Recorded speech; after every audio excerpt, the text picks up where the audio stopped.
আর আমার রসুলের আদর্শ কেমন পাক, আমার রহমতের নবী নিজেই পাক।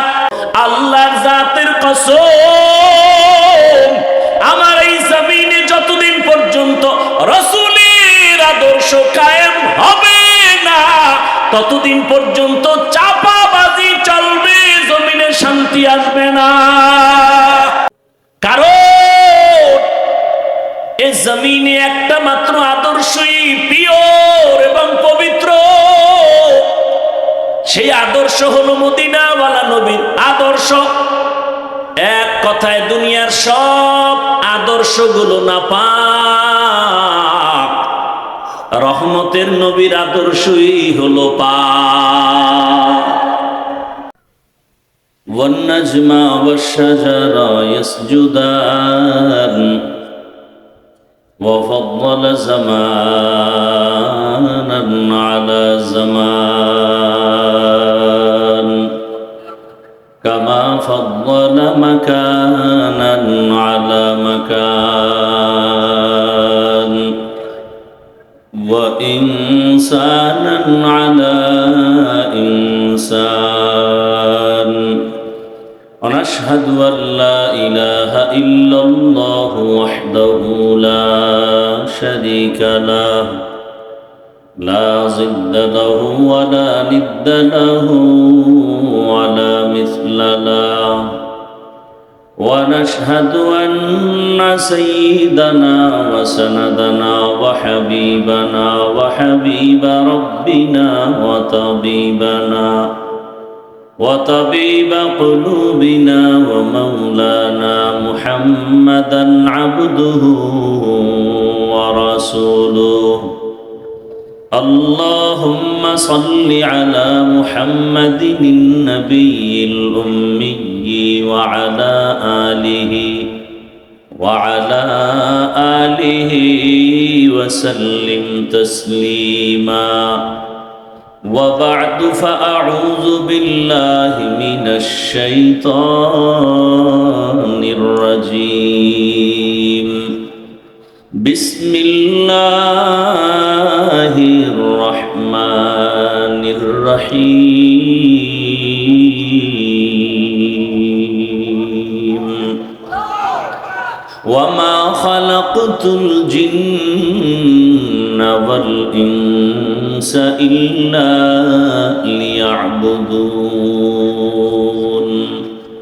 وقال رسول الله صلى الله عليه وآله وسلم لا طاعة لمخلوق في معصية الخالق صدق الله مولانا العظيم وصدق رسوله النبي الأمي الكريم ونحن على ذلك من الشاهدين والشاكرين والذاكرين والحمد لله رب العالمين سبحانك لا علم لنا إلا ما علمتنا إنك أنت العليم الحكيم رب اشرح لي صدري ويسر لي أمري واحلل عقدة من لساني يفقه قولي मोमिन जो फिदा नक्श कफे पाए नबी हो मोमिन जो फिदा नक्श कफे पाए नबी हो ज़ीर कदम आज भी आलम का खजीना हो ज़ीर कदम आज भी आलम का खजीना गर सुन्नत नबवी की करे पैरवी उम्मत गर सुन्नत नबवी की करे पैरवी उम्मत तूफान से निकल जाएगा फिर इसका सफीना तूफान से निकल जाएगा फिर इसका सफीना आशिक हो बिरादर शहंशाह दो आलम आशिक हो बिरादर शहंशाह दो आलम मिश्कों से ज्यादा मुबारक जिसका पसीना, मिश्कों से ज्यादा मुबारक जिसका पसीना। कर दिल में तरफ हो मेरे आका का ज़ियारत, कर दिल में तरफ हो मेरे आका का ज़ियारत। एक आन में आए नबी दिखला दे मदीना, एक आन में आए नबी दिखला दे मदीना। ला इलाहा इल्लल्लाह, ला इलाहा इल्लल्लाह।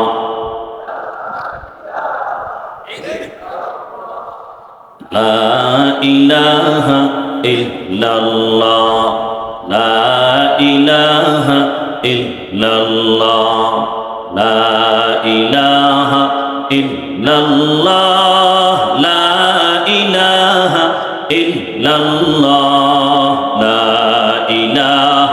इल्लल्लाह, ला इलाहा इल्लल्लाह, ला इलाहा इल्लल्लाह, ला इलाहा इल्लल्लाह, ला इलाहा इल्लल्लाह, ला इलाहा इल्लल्लाह, ला इलाहा इल्लल्लाह, ला इलाहा इल्लल्लाह, ला इलाहा इल्लल्लाह, ला इलाहा इल्लल्लाह, ला इलाहा इल्लल्लाह, ला इलाहा इल्लल्लाह, ला इलाहा इल्लल्लाह मुहम्मदुर রাসূলুল্লাহ। কয়টা পর্যন্ত? হ্যাঁ,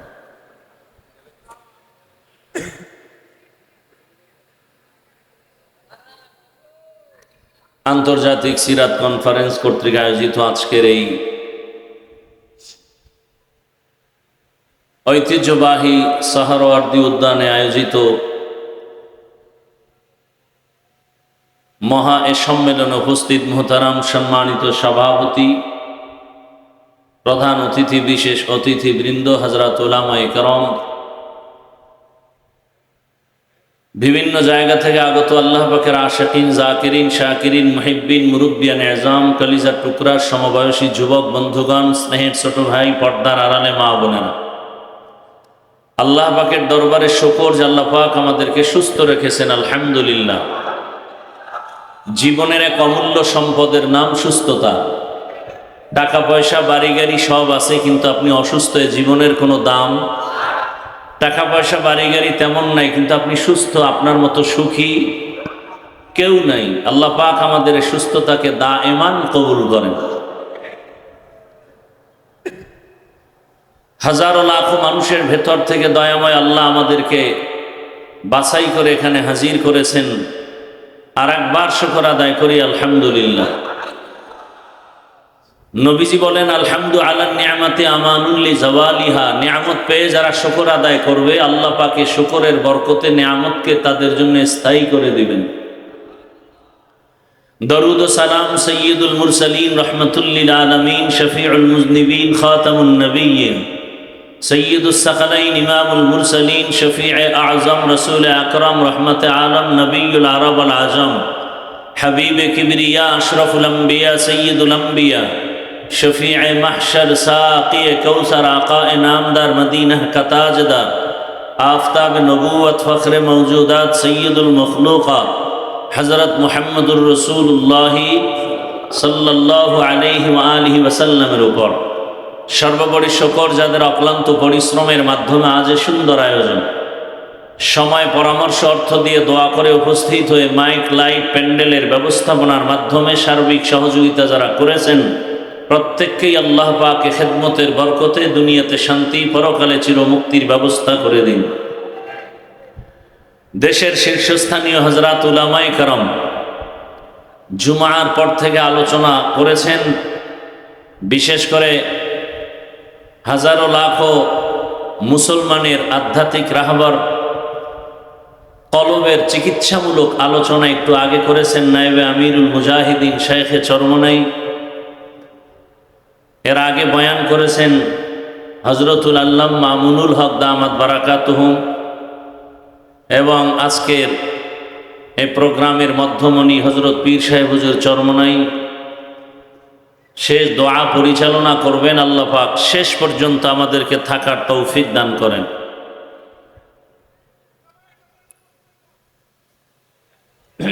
কথা না বলি ভাই, ইশারায় কাজ করি। এত যদি গরম থাকে তো সমস্যা।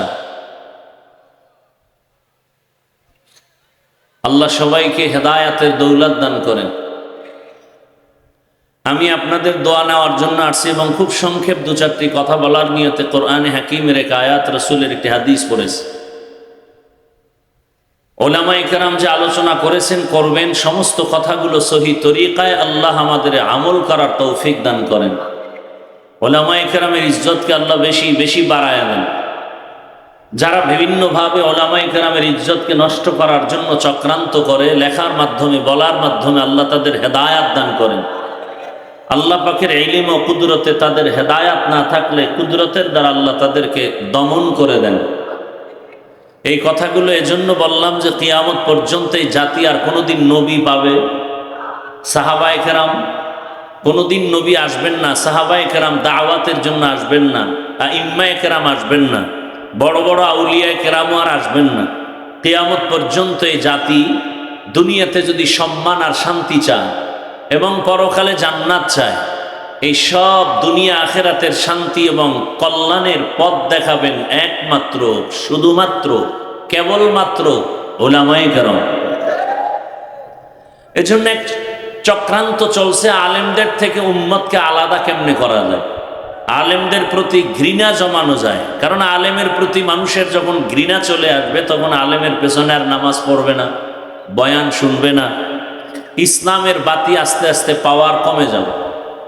এই ষড়যন্ত্র থেকে আমাদের যথেষ্ট পরিমাণ সতর্কতা অবলম্বন করতে হবে যে কিয়ামত পর্যন্ত এই জাতির একমাত্র নির্ভেজাল নিরেট নিঃস্বার্থ বন্ধু উলামায়ে কেরাম।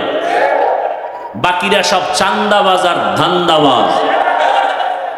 একমাত্র জাতির চূড়ান্ত নিরেট নির্ভেজাল নিঃস্বার্থ বন্ধু কারা? উলামায়ে কেরাম। বাকিরা আমাদেরকে অনেক কিছু দিতে চায় কিন্তু পেছনে স্বার্থ। উলামায়ে কেরাম আমাদের জন্য কিছু দিতে না পারলেও জীবন দিতে চান, রক্ত দিতে চান, পেছনে কোনো স্বার্থ নেই। আছে কোনো স্বার্থ? এ বিষয়ে অনেক কথা। মহামারী করোনা আমাদেরকে চোখে আঙ্গুল দিয়ে দেখিয়ে দিয়েছে। বাবা করোনা আক্রান্ত, আপন সন্তান কাছে যায় না, মরার ভয়।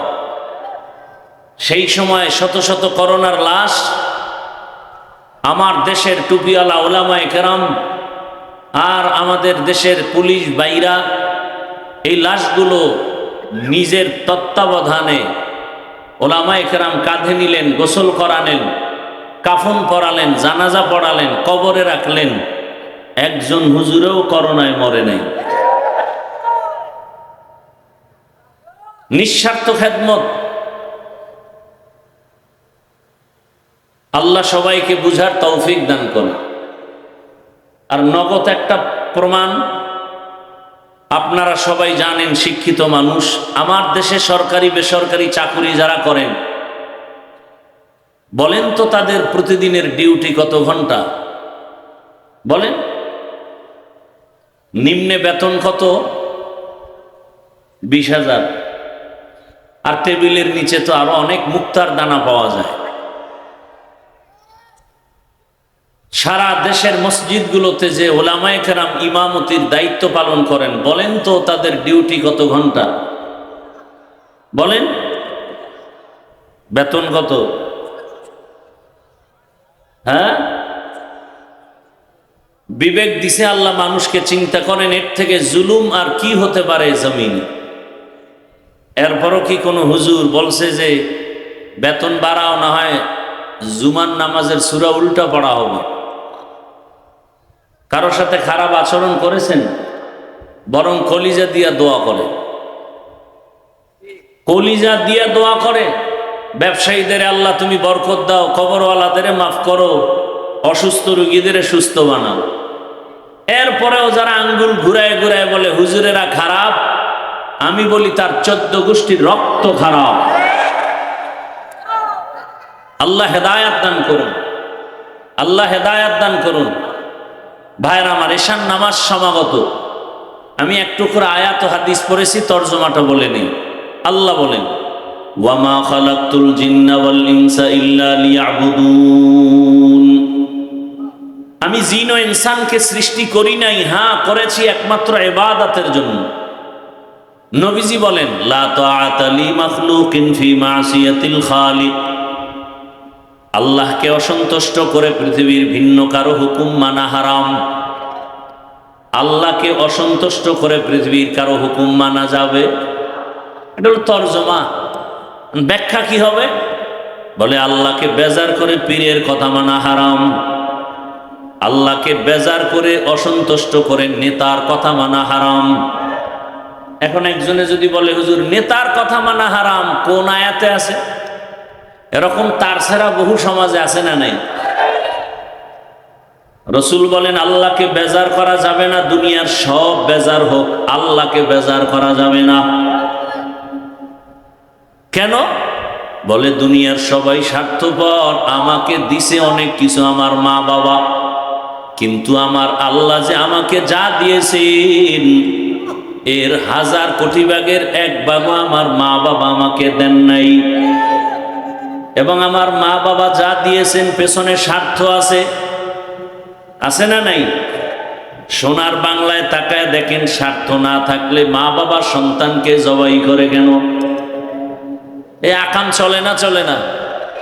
আবার স্বার্থ যদি না থাকে, সন্তান মা বাবাকে জবাই করে কেন? স্ত্রী স্বামীকে জবাই করে, স্বামী স্ত্রীকে জবাই করে। শুধু কি তাই? লজ্জা লাগে বলতে। বাবা তার আপন মেয়েকে হোটেলের মধ্যে ঢুকায় বলে, আজকের রাতের জন্য তুই আর মেয়ে না, তুই আমার স্ত্রীর মতো। নাউজুবিল্লাহ, আসে না? এটা কি ইন্ডিয়ার খবর না সোনার বাংলার তাজা খবর? আল্লাহ পাক আমাকে আপনাকে যা দিয়েছেন কোনো স্বার্থের দিকে তাকান নাই। আল্লাহ যদি স্বার্থপর হইতেন, আল্লাহর দেওয়া পানি, আল্লাহর দেওয়া সূর্যের আলো, চাঁদের আলো, আল্লাহ পাক এত কিছু আমাকে দিছেন বলে কিছুই দেয় নাই। তোর চোখ দিছে কে?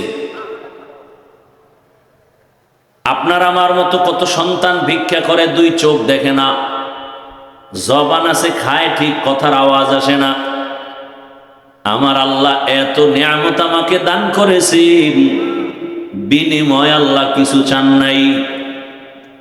এরপর আল্লাহর দেয়া সব পাইয়াও আল্লাহর নাফরমানি করি, সন্তানের হক আদায় করি না, মা বাবার হক আদায় করি না, ভাইয়ের হক আদায় করি না, নামাজ পড়ি না, রোজা রাখি না, তেলাওয়াত করি না, হালাল হারামের ভেদাভেদ নাই।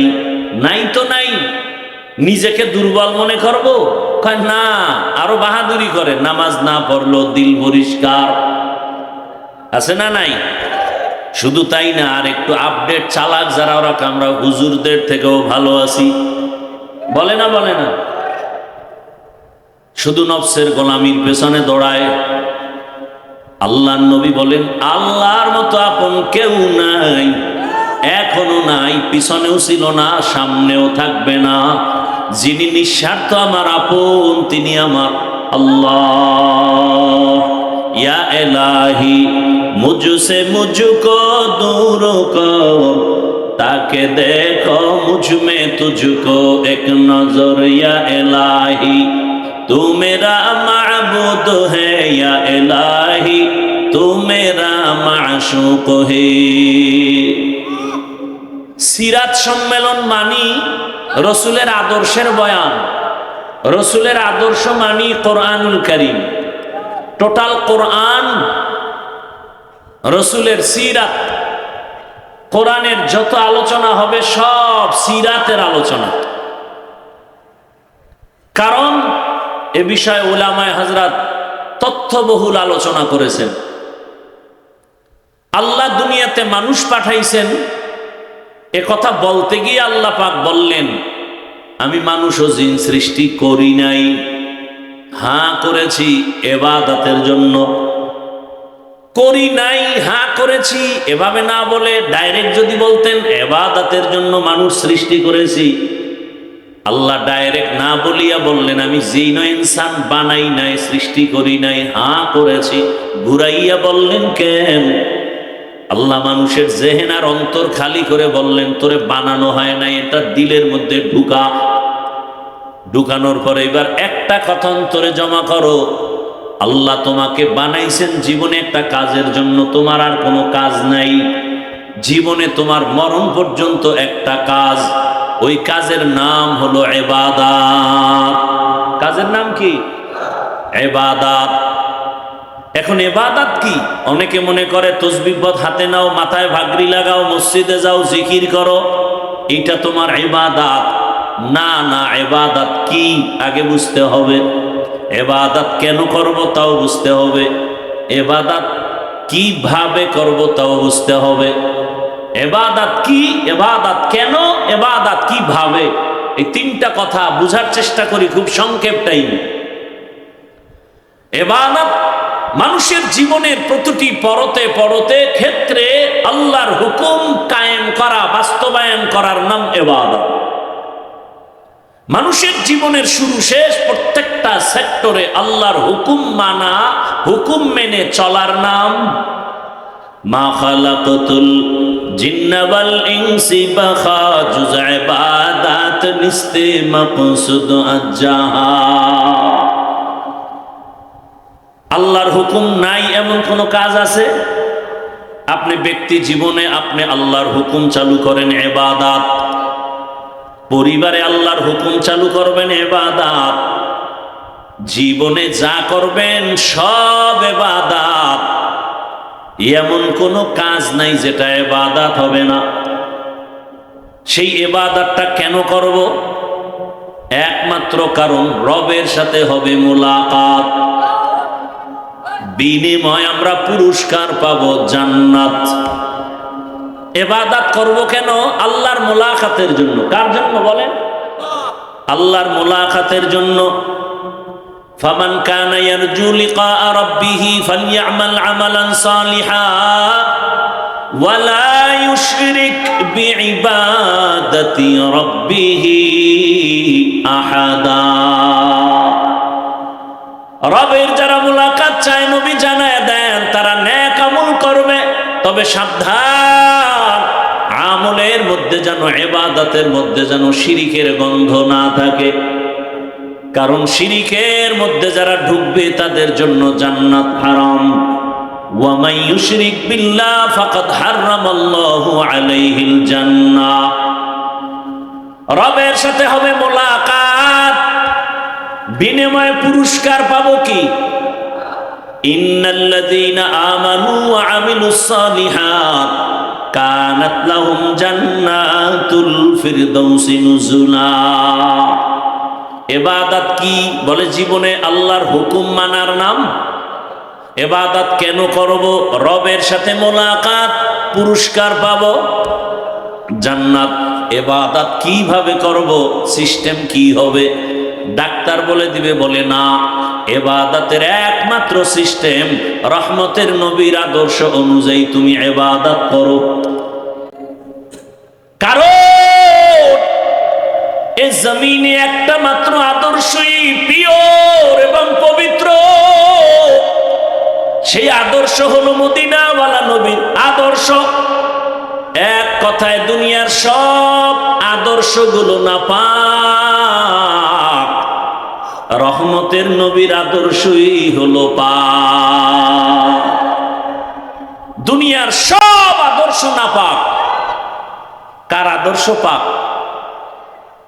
ইমামুল আউয়ালিন আল আখিরিন বহরে সদকা রাহমাতাল লিল আলামিন সাইয়্যিদুল কাউনাইন খাতমুল মুরসালিন আখির আমদ বুদ ফখরুল আউয়ালিন।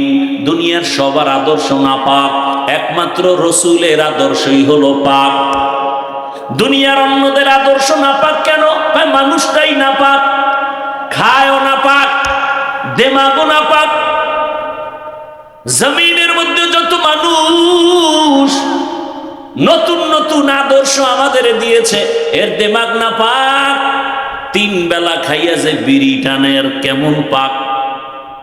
কি 3 বেলা খাওয়ার পরে যারা গাঁজা খায়, 3 বেলা খানার পরে যারা মদের বোতল নিয়ে দৌড়ায়, এগো দেমাগ পাক।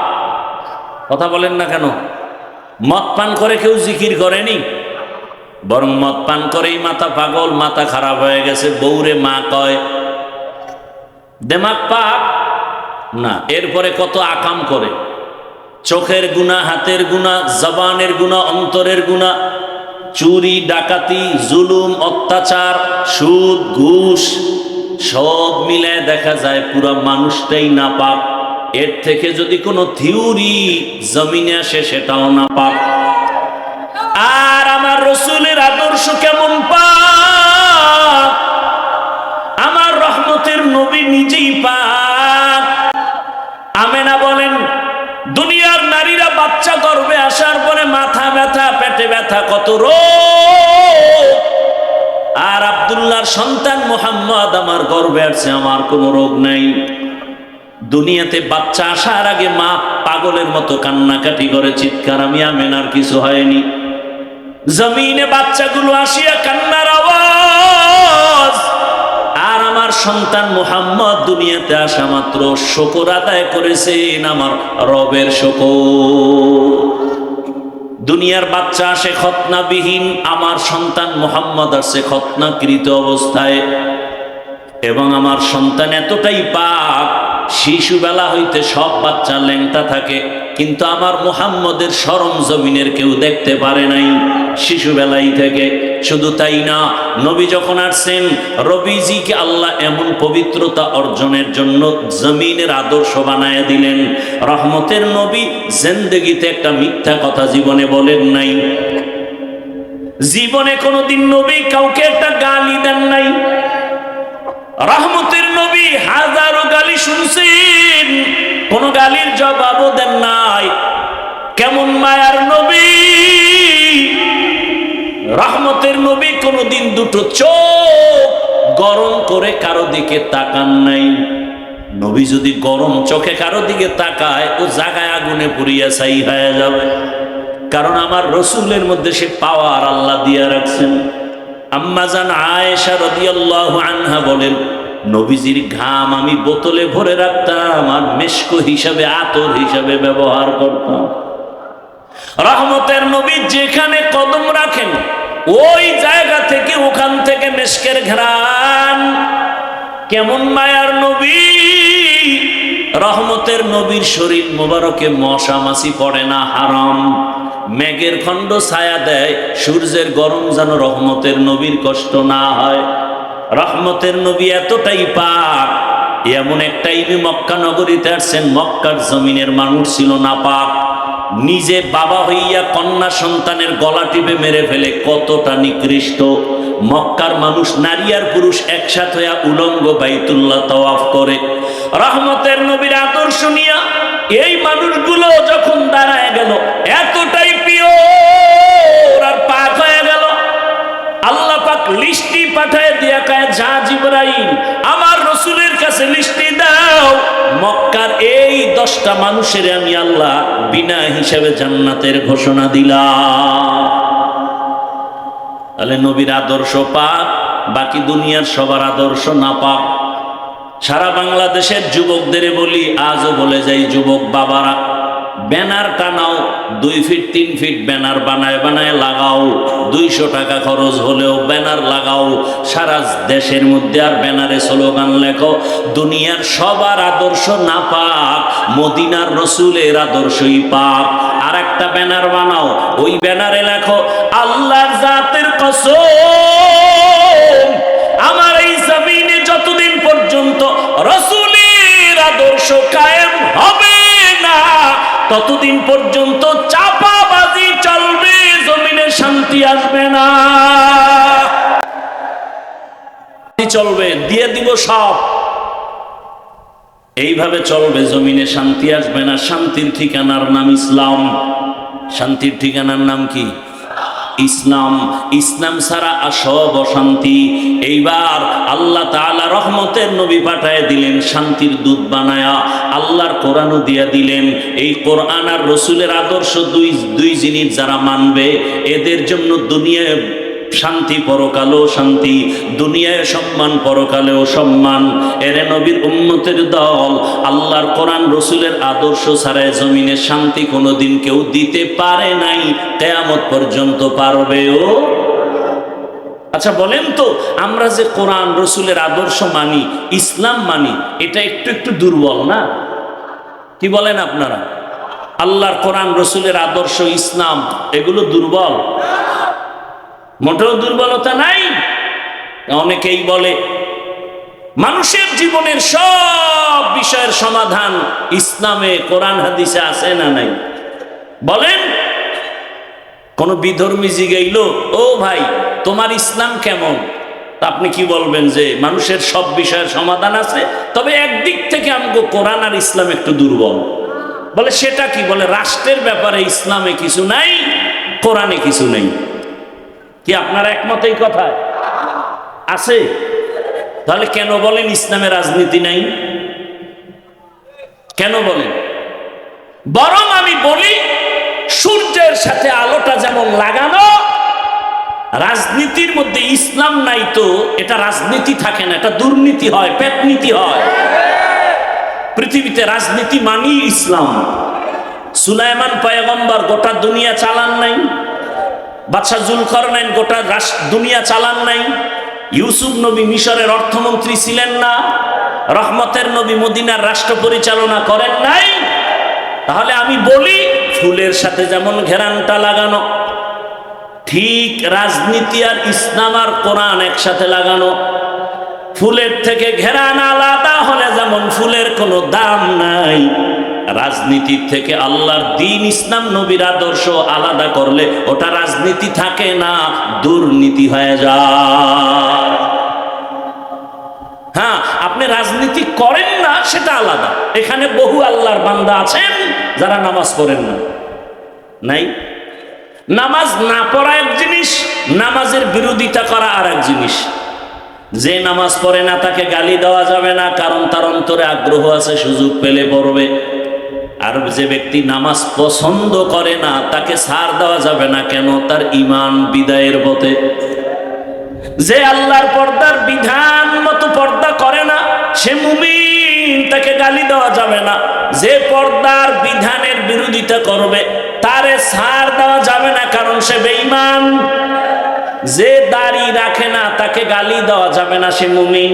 কিন্তু যে দাড়ি পছন্দ করে না তাকে ছাড় দেওয়া যাবে না, সে বেঈমান।